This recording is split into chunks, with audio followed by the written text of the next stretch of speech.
can hear me back there, can you? Yeah, good.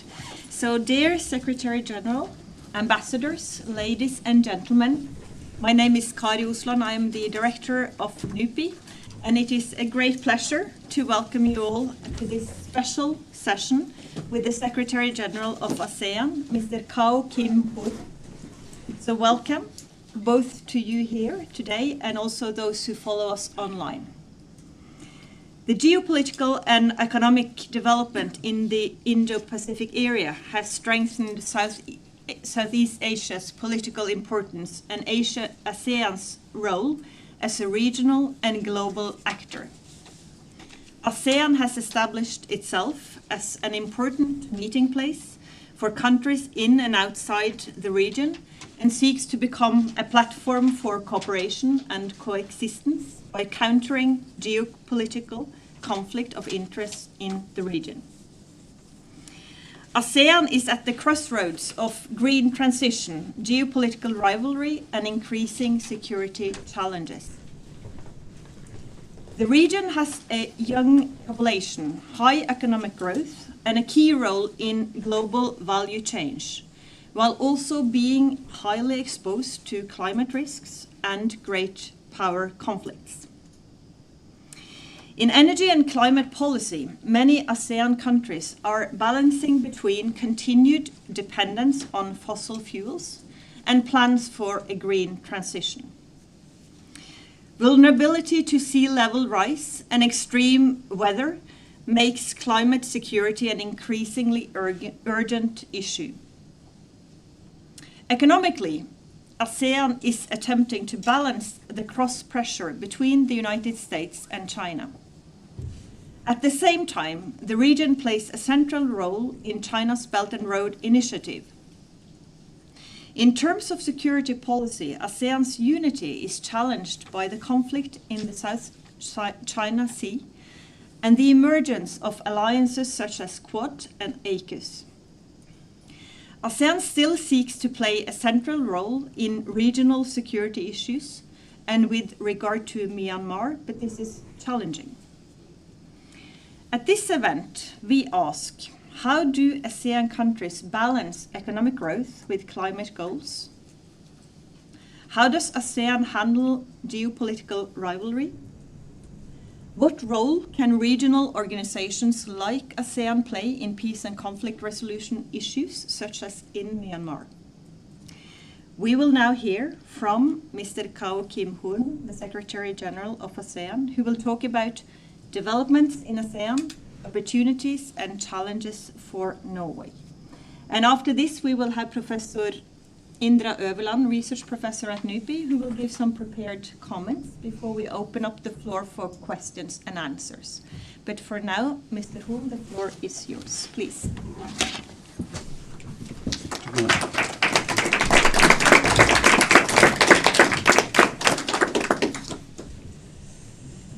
Thank you very much. Dr. Kari Osland, Director of NUPI, Professor Ole Jacob Sending, Head of the Norwegian Center for Geopolitics, distinguished ambassadors, colleagues, friends from the academic institutions, ladies and gentlemen, good afternoon. I extend my sincere appreciation to the Norwegian Institute of International Affairs, or NUPI, and the Norwegian Center for Geopolitics for providing this valuable opportunity to engage with you today. Our conversation is particularly timely as this year marks the 10th anniversary of Norway becoming a sectoral partner of ASEAN, a decade that has witnessed remarkable transformation in our global landscape. Indeed, over the past 10 years, the world has experienced unprecedented megatrends that have reshaped economies, redefined geopolitics, and challenged established political norms. The acceleration of the digital revolution has transformed how we work, learn, and connect across borders. The COVID-19 pandemic, alongside intensifying great power competition, has reconfigured global supply chains and expose critical vulnerabilities in our interconnected systems. Meanwhile, climate change has accelerated and escalated, bringing more frequent extreme weather events, raising sea levels, and urgent calls for a transition to sustainable energy. Demographic shifts, including rapid urbanization and aging populations in developed economies, have introduced new socioeconomic pressures that demand adaptive policy responses. In addition, the rise of artificial intelligence and automation heralds profound opportunities for productivity gains, while simultaneously posing complex challenges for employment and governance. As these structural forces continue to reshape the global landscape, a new set of frontier challenges is fast emerging. Complex, cross-cutting, and often without precedent. These include the intensifying race for critical minerals, essential for green technologies, cybersecurity threats that defy national boundaries, the governance of outer space amid expanding commercial activity, and the urgent need to build sustainable food systems in the face of mounting democratic pressures. Excellency, ladies and gentlemen, for ASEAN and Norway specifically, the coming decade will demand agile and forward-looking responses to a range of shared challenges, complex in nature and global in scope. Managing the energy transition while ensuring energy security, particularly as both regions seek to balance economic growth with net zero commitments, addressing the digital divide and ensuring inclusive digital transformation, building resilience against future pandemics and health emergencies, managing migration flows and demographic changes, and adapting to new forms of economic competition while maintaining open rules-based trade systems. Both ASEAN and Norway must also grapple with the geopolitical implications of great power competition, particularly in maintaining strategic autonomy while deepening beneficial partnerships with all major powers. Excellency, ladies and gentlemen, to understand how ASEAN is approaching these complex challenges, it is worth recalling where we began. When ASEAN's founding fathers first came together in 1967, our region was grappling with the Cold War rivalries and deep intra-regional tensions. Yet amid that uncertainty, they had the foresight as well as the courage to chart a different course. In the Bangkok Declaration that laid out a bold vision, placing economic cooperation at the very heart of their aspirations for lasting peace and shared prosperity. That conviction, I believe, remains just as powerful and relevant today as it was then. Fast forward to the present, as it now stands as the world's fifth largest economy, and we are on track to become the fourth largest by 2030. Even as the world contends with economic headwinds and intensifying geopolitical rivalries, our region is projected to grow by 4.7% this year. That in itself is a remarkable testament to our resilience.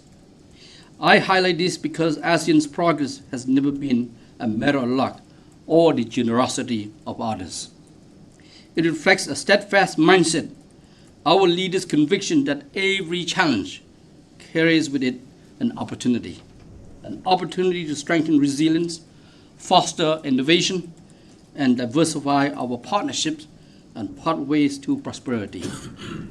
Time and again, throughout ASEAN's nearly 60 years journey, we have turned adversity into momentum and opportunity. It is in that same spirit of optimism and determination that I would like to share with you some of the key decisions made at the recent 46th ASEAN Summit held in Kuala Lumpur, Malaysia. These decisions reflect how ASEAN is preparing to meet the future, proactively, strategically, and other. First, the ASEAN leaders adopted, signing the ASEAN 2045, our shared future, encompassing the ASEAN Community Vision 2045 and the 4 strategic plans. Actually, ladies and gentlemen, these cover political security community, economic community, social cultural community, and ASEAN connectivity. This vision will guide ASEAN's community building agenda over the next 20 years. The first vision, the first 20 years vision in ASEAN history. This vision is both long-term and forward-looking, recognizing the current and emerging megatrends that will define our future. Through ASEAN 2045, our shared future, ASEAN commits to actively shaping regional cooperation to effectively respond and adapt to these transformative forces. Second, the leaders decided to admit Timor-Leste as our 11th member at the 47th ASEAN Summit in October of this year. This historic milestone will mean that ASEAN encompasses all Southeast Asian countries as originally envisioned by the founding fathers of ASEAN. ASEAN leaders have encouraged all partners to continue supporting Timor-Leste in meeting the criteria outlined in the roadmap for Timor-Leste full membership in ASEAN. Third, the ASEAN leaders recognize that the world is undergoing profound transformation, characterized by heightened major power rivalries, surging economic protectionism, winning commitment to open trade, and weakening multilateralism. Recent tariffs escalation by major economies have disrupted global supply chains and financial markets. Simultaneously, we confront accelerating climate change impacts, disruptive technology shifts, and extensive realignments in global governance and politics driven by emerging competing blocs. Against this backdrop, the ASEAN leaders adopted their statement on responding to global economic and trade uncertainties, reaffirming our shared resolve to strengthen ASEAN's resilience through deeper intra-ASEAN trade and investment, and intensifying economic engagement with current and new partners, and implement targeted domestic measures in order to mitigate the impact of high tariffs on vulnerable populations. The leader also reaffirmed ASEAN's unwavering commitment to upholding the multilateral trading system and serving as a reliable economic partner to all. Fourth, the ASEAN leaders also convened the second summit with the Gulf Cooperation Council, GCC, demonstrating ASEAN's commitment to diversifying partnership at the regional level. The summit joins Declaration on Economic Cooperation emphasized both regions' desire to promote region-to-region economic integration, strengthen partnerships, and collaborate on global challenges. ASEAN and the GCC will conduct a joint feasibility study for the ASEAN-GCC Free Trade Agreement, complementing ASEAN existing FTAs with individual partner countries. These developments set the stage for the historic inaugural ASEAN-GCC China Summit, bringing together leaders from 3 dynamic regions to foster deeper cooperation, especially in connectivity, energy security, and sustainability, digital transformation, food and agriculture, and people-to-people exchanges. I see, ladies and gentlemen, with this context, please allow me to share some perspective on the current status and also on the future directions for ASEAN-Norway cooperation, focusing on opportunities that can be leveraged from existing and emerging challenges. Since the establishment of the partnership in 2015, ASEAN-Norway relations have been institutionalized through the annual ASEAN-Norway Joint Sectoral Cooperation Committee meetings at the ASEAN headquarters and the regular trilateral meetings between the ASEAN Chair, Norway, and the ASEAN Secretariat during the ASEAN Forum's meeting.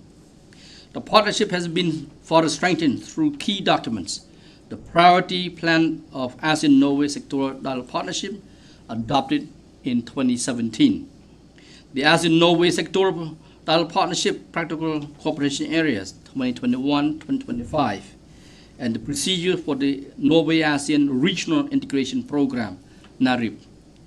These frameworks have provided the foundation for meaningful practical cooperation. Over the past decades, ASEAN and Norway have collaborated across diverse areas, including human rights, peace and reconciliation, climate change, renewable energy, biodiversity, environmental protection, smart cities, and people-to-people exchanges.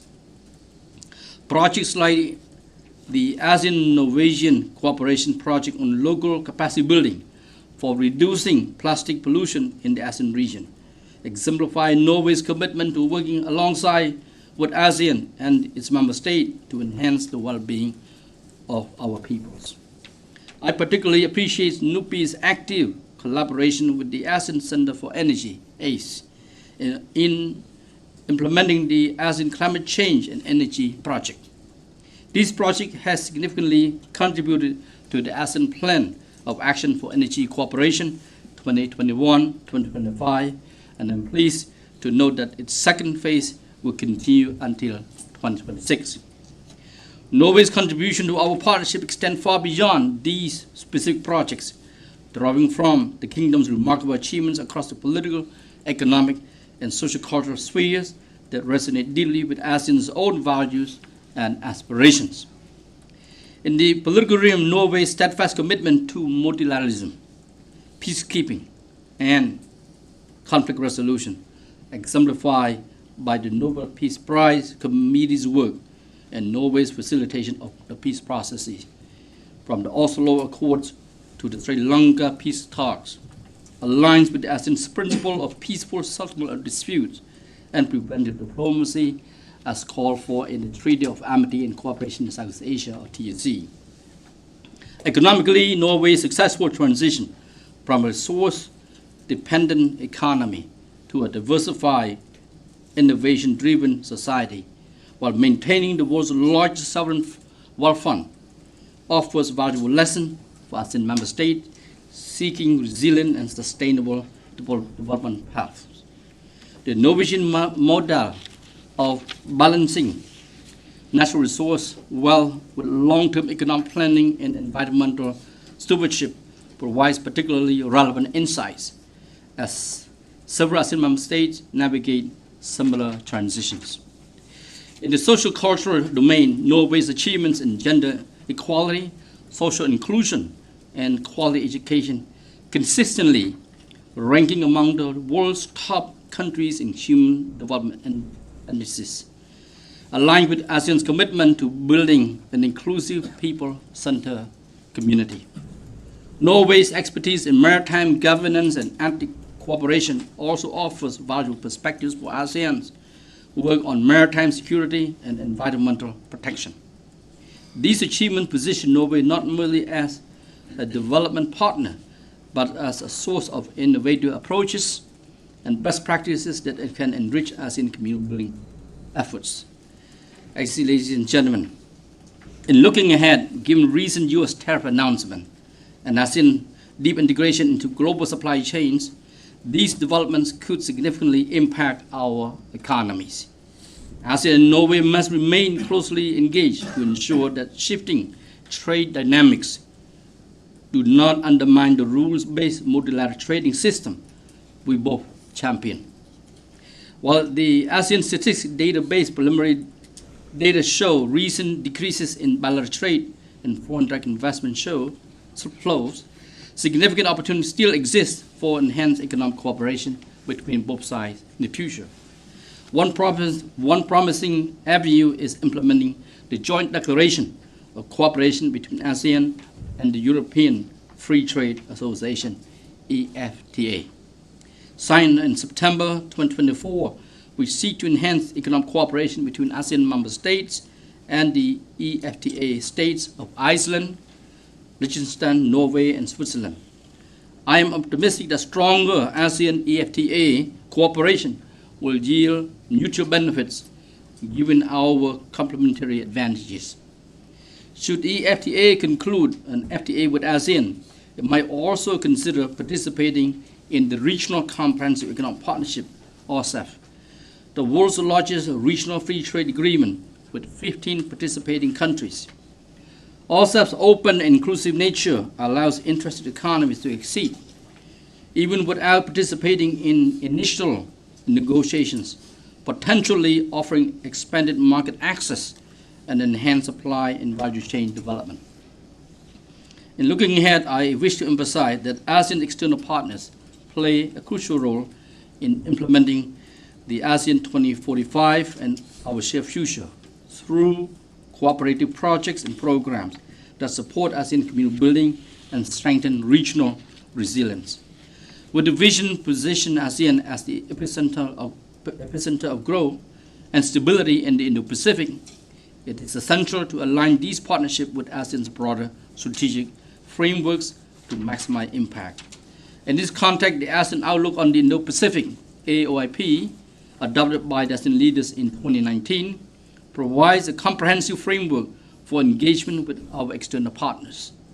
The AOIP offers an inclusive, open, and cooperative regional order, focusing on maritime cooperation, connectivity, UN Sustainable Development Goals, and economic and other areas of cooperation.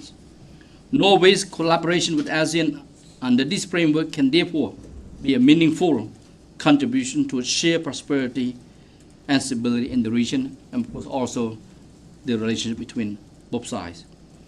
Implementing the AOIP extends beyond governmental levels. Within the think tank community, tangible projects operationalized in cooperation in these priority 4 areas would be valuable. ASEAN can also explore greater collaboration with Norwegian Center for Geopolitics and NUPI generally. I'm impressed by your research centers, the work that you have done in the past, the achievements you have made, and of course the breadth of the scope of the work, including international economics and trade, energy, ocean governance, humanitarian studies, new technologies, and dedicated Asia research. I would like to encourage NUPI to strengthen connections with Southeast Asian think tanks for joint discussion, generating practical and innovative AOIP implementation initiatives.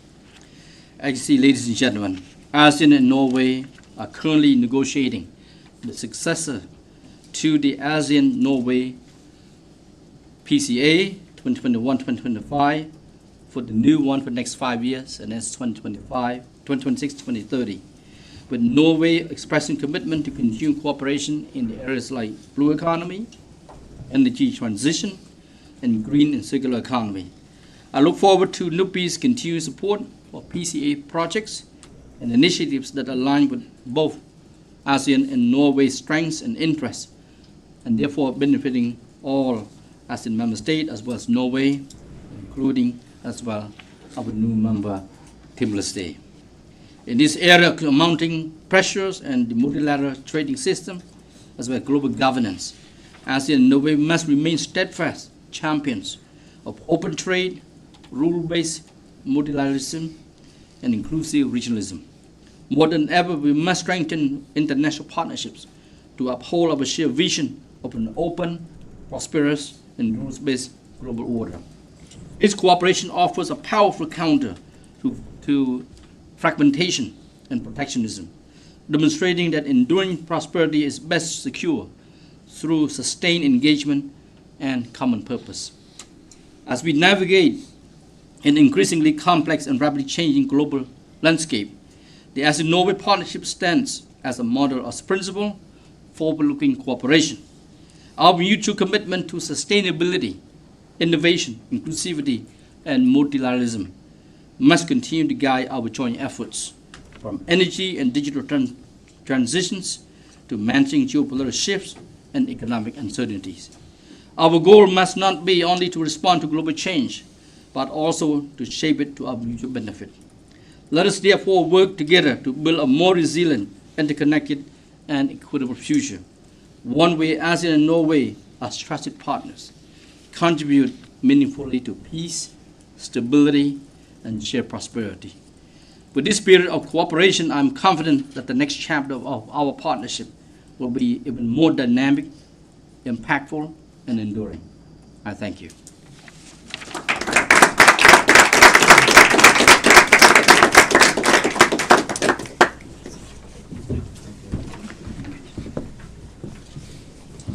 So, Your Excellency, Secretary General, thank you for the excellent presentation. Ambassadors, ladies and gentlemen, it is really nice for us here at NUPI to welcome you here. Above all, because we feel you are one of us, because you have a strong background in academia. You have many publications, which is something we respect a lot in our publish or perish world. And you have even been quite a prolific academic entrepreneur, establishing institutions which have some kinship with our institution. You are the first Secretary General of ASEAN who has come to NUPI, so that's a first in world history. And I believe you're also the first Cambodian Secretary General of ASEAN, so that's even more special, as we've had a very few Khmer visitors here, but not many, and none as high-ranking dignitaries as you. And for me personally, this is a very interesting moment, because I worked in Cambodia in the 1990s, based in Battambang and later in Pailin. And little did I imagine that almost 30 years later I would be standing here. I didn't work at NUPI at the time, receiving the Secretary General of ASEAN, who would be from Cambodia. And Cambodia wasn't even a member of ASEAN at the time when I was there. So times have changed a lot, and also when I was in Cambodia, also the long consequences of Khmer Rouge, although it was a long time after, it was still being felt. So I was back again just a few years ago, and it was really impressive to see how much progress Cambodia has made, which of course is part of the bigger picture of progress in ASEAN, which I think is something we are beginning to become more aware of here in Norway. That ASEAN is really growing and developing. Different countries in different ways and different speeds, but definitely moving forward. At the same time, those of us who work with ASEAN sometimes note the large number of meetings and committees in this organization. And I think for a young diplomat arriving in ASEAN, I've met some of them and had a lot of conversation with them. It's almost like the first year is you have to spend learning, rote learning all the acronyms that you need to have a basic conversation about ASEAN affairs. And I know one of your eminent publications is the ASEAN A to Z lexicon of ASEAN-related terminology. So I know you have some expertise on this even before you were Secretary General.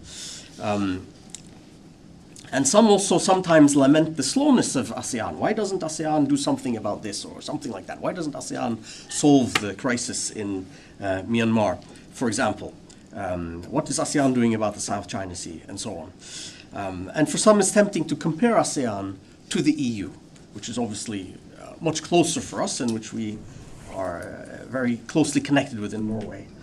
But then I think it's important to remind that the EU is something smaller. It's only 450 million people, whereas ASEAN is 700 million people. It's substantially bigger, and it is much more diverse. The ASEAN is much more diverse in terms of cultures, languages, and religions. And it also includes several major powers which have managed to come, or several relatively large countries which have managed to come together. So it's a bit like as if Germany, Russia, and Turkey were to form a regional association. And unfortunately, that's not the situation in Europe at the moment. Norway is not a part of the EU either, so that's also a missing link on this side. So in many ways, ASEAN is a big success. It's unique in the global South context. It has very innovative. You have all these committees and meetings, but behind this large volume is also many interesting innovations in governance. And in terms of how all these parts of the ASEAN interact. And it's, I would say it's very different from EU. Of course, it has less commitment in some ways, but is no less successful than the EU is. It has a very different starting point. And the EU also has a lot of bureaucracy. So in that regard, the organizations are similar. And you are the first Secretary General from ASEAN to visit NUPI, but the EU Secretary General still hasn't visited NUPI. So in this sense, ASEAN is way ahead of the EU. I'm sure that ASEAN will remain one of the most dynamic and fastest growing regions in the world, perhaps the most dynamic, because some of the other regions and major powers have other issues, often of their own making, it seems. And in this regard, I think it's very important for any country, including Norway, to pay attention to ASEAN. And this has the positive outlook in the medium and long term has implications for our engagement with ASEAN, with Southeast Asia. There remains real poverty and conflict in Southeast Asia, but I think we also need that over time this is reducing, although it's maybe sometimes 2 steps forwards, 1 step back. It's still, the net is a gain, and it's moving steadily forwards. So I think from the Norwegian side, we need to start thinking forwards and preparing for a stronger, a wealthier, and a more politically assertive ASEAN, an ASEAN which is in no way a client, but more of a potential partner. And we need to think about trade, about FDI in both directions, both from Norway to ASEAN, from ASEAN to Norway, and about educational and research cooperation. So I think all the things you said about these topics, and you went into more detail on them, I think they will not fall on deaf ears in Norway, and that we are very much aligned and have common interests and are aware of these interests on the Norwegian side, increasingly. At the same time, Norway is one of the countries in the world that has benefited most from fossil fuels. It has been an industrial adventure for us and a great source of revenue for Norway. And ASEAN is perhaps the region, certainly one of the regions in the world, which is most vulnerable to climate change, which is a consequence of these fossil fuels, which we have been making money from. So while ASEAN is increasingly becoming an equal, or moving towards becoming an equal partner economically, in a climate justice perspective, it makes some sense to support an energy transition in ASEAN. So for Norway to make a little extra effort there. And at the moment, the energy transition in ASEAN is not going very, very fast. It's not going very, very fast in Norway either. So in this sense, we have something to share, and maybe we can move forwards together. And this is where our main project, our largest project at NUPI, with the ASEAN Center for Energy comes in, the ACCEPT project, ASEAN Climate Change and Energy Project, which is funded under NARIP, which you mentioned, and has been ongoing for some years, and I think has been a very good interface for us to understand energy developments in ASEAN and to engage with them and maybe help out. Having said that, our interests are not only limited to these areas. We have a long history, for example, peacekeeping operations, of cooperating with actors in Southeast Asia, and many other areas also, which you mentioned, supply chains and so on. So we see many opportunities for cooperation. We see a bright outlook for ASEAN. And I think it's important for Norway to be mobilized and ready and to position itself as ASEAN becomes more important. Thank you.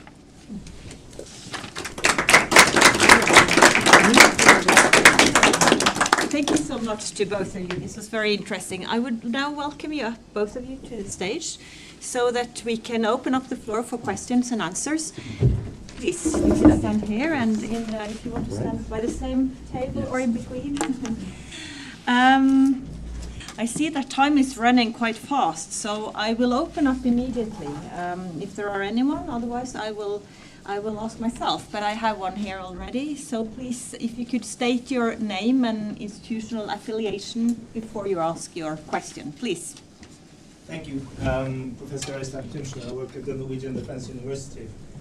I wonder if you can elaborate a little bit about how the growing rivalry between the United States and China affects ASEAN.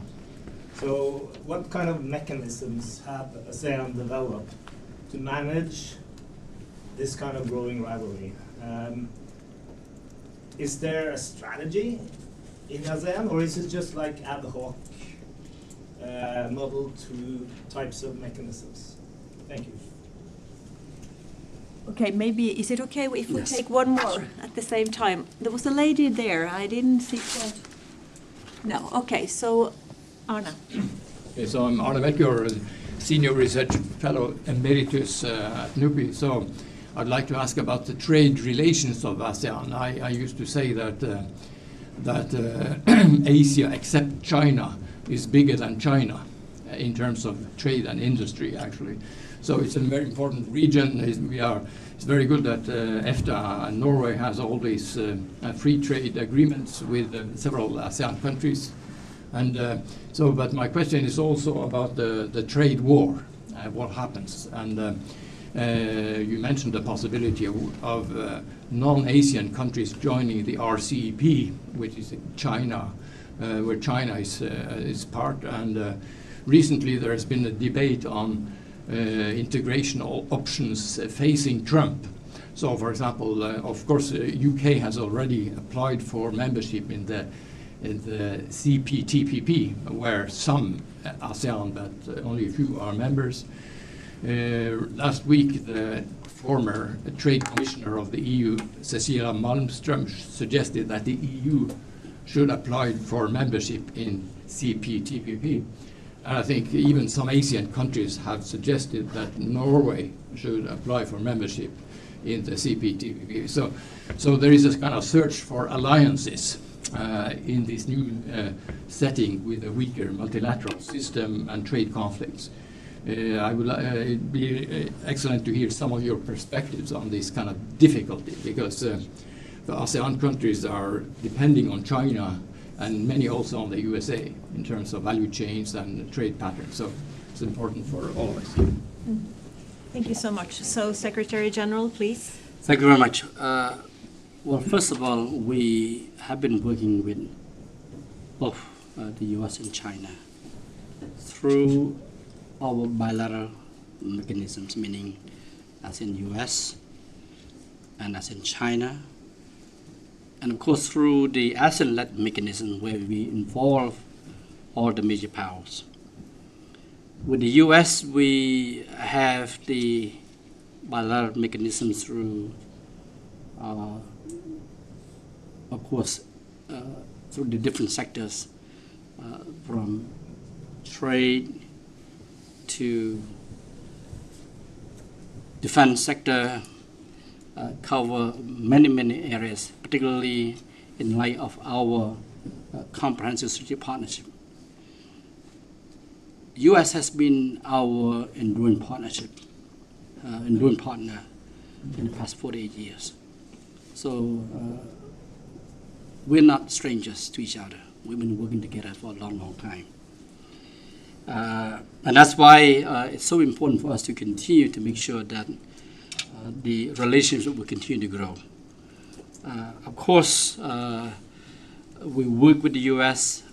Through the different channels, meaning through the State Department, through the Department of Commerce, all the key agencies and departments, for example. So it's not just a particular institution per se, but it cut across the different areas. So there's a lot of trust that has been built over the past 40 years. President Trump, in fact, had attended the ASEAN-US Summit when he was the president in his first administration. So he'd been to the ASEAN-US meeting before. In fact, before the end of his term, the first term, he even proposed to have the special US-ASEAN Summit. And of course, it did not materialize. And now we are pursuing this. With China, of course, is ASEAN neighbors and partners. Neighbors as defined by land and maritime geography.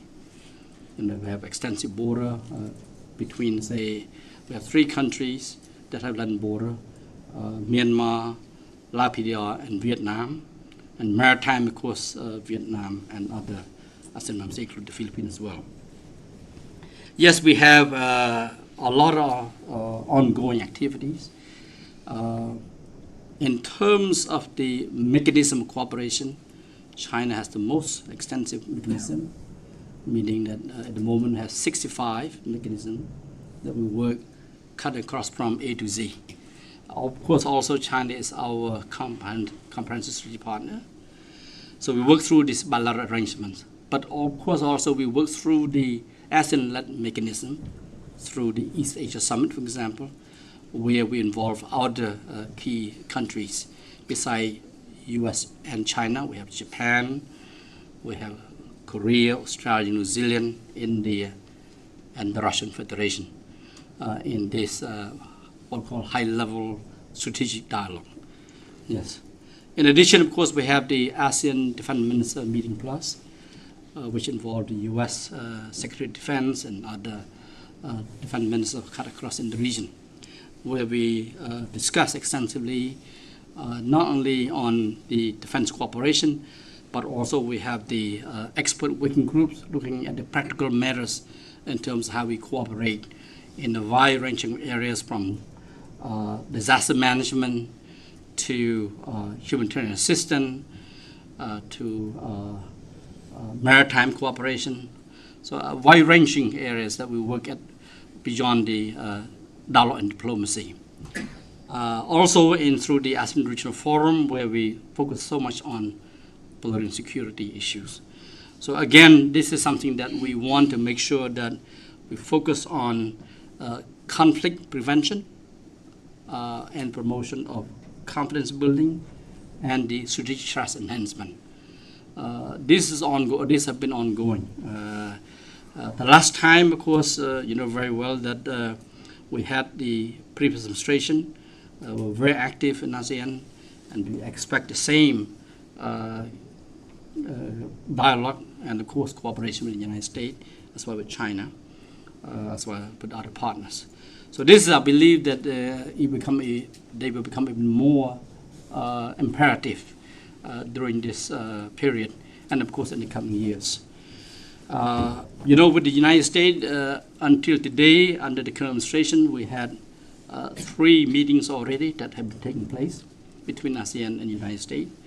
The first one was the ASEAN-US dialogue at the senior official level that took place in Cambodia in April of this year. Cambodia is the country coordinator for ASEAN-US dialogue relations. We also had the trade meeting, meaning our economic officials, senior officials, with the U.S. Deputy Secretary of Trade, Deputy Trade Representative from the United States. Just of course met in April this year in Malaysia as well. And then we had the JCC, the Joint Cooperation Committee meeting at the ambassador level that took place in Indonesia at the ASEAN headquarters. So again, we continue to have dialogue and a series of meetings to make sure that things will continue to move forward. Now, I want to come back to the issue of the trade war. For us, there has been a wake-up call, of course. I think that despite what we believe that ASEAN has been a strong proponent of an open, transparent, rule-based multilateral trading system, particularly the WTO. And what transpired recently, of course, that we cannot take. We always believe that we don't take peace for granted, we don't take prosperity for granted. So that's why I think it's important that because of the tariff war now, for ASEAN, the strategy now is not to retaliate, but to stay engaged, to negotiate, and to promote more cooperation. We want to have dialogue and negotiation with the United States. We pursue this at 2 levels, of course. At the bilateral level, meaning each ASEAN member state can pursue directly with the United States, but at the ASEAN level also. And this is where we will engage with the United States proactively. But at the same time, for us, it means that we have to rely on ourselves more. So that's why recently our economic ministers, ASEAN economic ministers, have been able to finalize our ASEAN Trade and Good Agreement, meaning that we have to promote more intra-ASEAN trade. At the moment, we have $3.9 trillion in terms of trade. Out of that, we have 21.5% that is intra-ASEAN trade. And we want to increase this percentage a lot higher. And that's why with the reduction of NTB, the non-trade barriers, we expect that ASEAN will increase the intra-ASEAN trade. But at the same time, to start working toward, at some point in the future, on the ASEAN single market. At the same time, we are now upgrading our FTAs with our partners. With China, we have just concluded the upgrade to 3.0, which expect to be signed later this year. We now start to talk, of course, with Republic of Korea to upgrade our FTA, as well as with India. We had already signed the second protocol with Australia and New Zealand for the ASEAN, Australia-New Zealand FTA as well. Our leaders had a meeting with the Gulf Cooperation Council, GCC, on 27th of May, just last month. And they agreed to pursue a region-to-region FTA. So I think this is what we're now looking at, what we can do besides to continue to work with the United States. But of course, we'd have to leverage our partner, including Norway, as we're beginning our second decade of sectoral dialogue partnership. Thank you. Thank you so much. Indra, do you have any comments to this? Or not really? Okay, so let us open up again for a new round. Did you have a question there? No. No. Please, this is an unique opportunity to raise a few questions. Thanks, Kari. Mr. Secretary General, I'm Henrik Seip from Equinor, the Norwegian Energy Corporation. And I took note of what you were saying about security cooperation within your organization. Would you say member states are aligned in security in a security context, or do they pursue different national security policies? Reference is made, for instance, to reports in the media today that Malaysia could be about to host a Russian military base on Malaysian territory. That is merely an example, and I don't expect you to comment on that specifically. But the question is about the varying security policy orientations. Thank you. Difficult question, perhaps. I don't know. Please. Yes. Well, thank you very much. When we talk about security today, we do not think just of the conventional security in terms of the military. Security today has been defined much broader in the context of transnational crime, for example, where they impact the lives of the people more, like online scams, okay, drug trafficking, human trafficking, all of these that are much more severe. I think the conventional security here for us in the region, I want to say and underline that we have the treaty on Southeast Asia nuclear weapon-free zone. ASEAN has been working on to get the 5 nuclear weapon states to accede to the protocol of the Sunfast Treaty. We want to make sure that our region is a nuclear-free region and free of all the weapons of mass destruction. Today, we have the recognized nuclear weapon states. We have the non-recognized nuclear weapon state, and we have the condemned nuclear weapon state as well. But what we see is that there are more nuclear weapons in stockpile, and there's more of what stockpile is the weapons of mass destruction. This should be concerned, particularly as we see now the rise of defense spending in the military. You know, the resources being diverted to the defense sector. It should be a worry to all of us. And I think this is where, perhaps where we should not be diverting all resources. We should invest in the people and, of course, the planet. I think this is where ASEAN like to see more and more in that regard. But, of course, I don't want to comment on the bilateral security arrangement of each ASEAN member state, as each ASEAN member state still have its own sovereign decision to pursue foreign policy and, of course, the security and defense policy as well. Thank you. Indra, do you want to comment on? Ask a question. You can also Yeah, ask yeah. a question, of course. I can maybe Yes, ask a question or two. So we've talked a little bit about the external aspects of ASEAN, but there are a couple of internal things which, or more of an internal perspective, prospect for development, being a big region with 700 million people. So one is on free trade. So you talked about the moving towards a complete common market within ASEAN and to increase the trade between the countries, which sounds like a very good idea and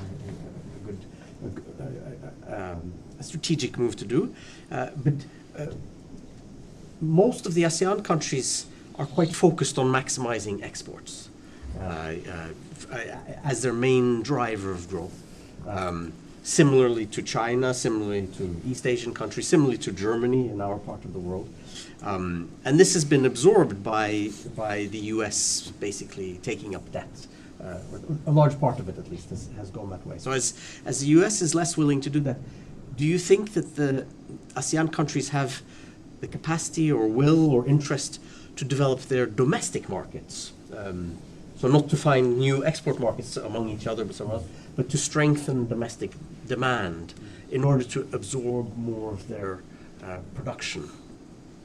Which is a difficult question for China, for Germany, for many countries. But Yes. Well, there have been some initial discussion now how ASEAN member states can import more from each other, looking at areas where we can increase more intra-ASEAN trade, investment, tourism, and connectivity. That's where the economic minister have been discussing. We have to look at where we can do import and export among the 10 member states, but where we can also invest more in the region. For example, we have, say, ASEAN in Australia. Our investment in Australia and Australia investment in ASEAN, we almost, ASEAN investment outbound almost double the amount of investment from Australia to ASEAN. So in other words, if we could invest more in the regions, it would be good. I think this is one of the things that we discussed as well. In addition, of course, tourism cooperation. Intra-tourism cooperation, meaning tourists visit each other, can have a lot of impact on the economy. And so that's why we are working within the region among our tourism ministers. But at the same time, now we're trying to diversify our tourism sector with China, Japan, Korea, and India. Today, we have now, of course, on the positive side, there are more Indian tourists outbound to ASEAN.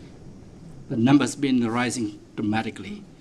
So people don't see this, but I talked to the Indian minister, and they say they have 300 to 400 million people who are eagerly to want to travel outside of India. And travel to ASEAN is cheaper than the domestic tourism, for example, the cost inside in India. So I think we're working on through different arrangements. It's not just trade only, but trade in services is very, very important as well. So I think we have to capitalize on the opportunities that we have among the member states, but of course our partners within the region, such as China, India, Japan, and Korea as well. Yeah. One more? Yes. Another kind of an intra-ASEAN question. Do you think it would be possible to create to develop some kind of fund consisting of funds from the ASEAN countries themselves for climate mitigation, climate adaptation, energy transition, or something like that. So a local regional fund to move things forward. Does that sound like a realistic proposal? We have some funds that have been set up, like ASEAN Development Fund, that has been used to support certain projects of priorities. And so this fund has been ongoing. But this current fund is managed by the Asian Development Bank. So we're looking at now how to increase the amount of fund. I know, for example, right now the big issue for ASEAN is that our interest to implement the ASEAN power grid. And we have a lot of interest by Asian Development Bank, by the World Bank, of course the EU Gateway Fund, yes, our private sector and the bank sector, of course the banks as well. So I think we welcome all, not just a particular institution, to support the various projects we have. And the most important thing is that we have to make sure that our project is bankable, project to ensure that this is something that have the interest of those institutions. But yes, we do have different funds in place to support the different projects that we have in mind that we want to implement in order to support the ASEAN community building. Okay, so the seminar is coming to an end. Time has run up. So you mentioned that you would like or welcome increased cooperation between Southeast Asian think tanks and an institute like NUPI, and we would also very much welcome such initiatives. So I wanted to mention that, and I then also want to thank you, Secretary General, for sharing your thoughts on ASEAN and the situation, the challenges ahead, and ASEAN-Norway cooperation. And I want to thank Indra for your comments, the audience for your time, both here and online. So please join me in a big hand of applause.